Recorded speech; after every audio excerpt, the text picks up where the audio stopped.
Hey, thanks so much for being here. I'm Elizabeth Peterson, and my goal is to inspire teachers with ideas and strategies in arts integration so that they can be inspiring to their students.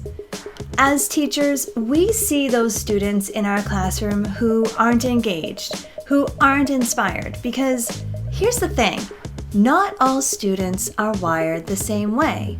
They need more hands-on experiences in their learning, and you know that.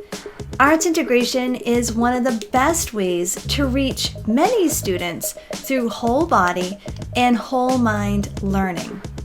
See, I get it. I've been teaching for over 20 years and have seen students struggle with content and then light up when that content comes alive through an arts integrated lesson. And here's the best kept secret about how to inspire your students. First, you must inspire yourself. Yep, we're all about being teacher-centered over here.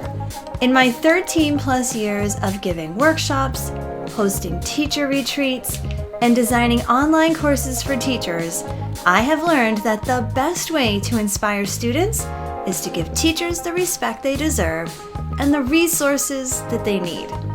So speaking of resources, I'd love for you to check out the ones I have available for you here, especially my free resource, Arts Integration in Your Back Pocket, where you can integrate in an instant with my 4 tried and true arts integration strategies. Everything you need to implement the strategies are included in that resource. Thanks for visiting, and let's get you inspired so you can be inspiring to your students.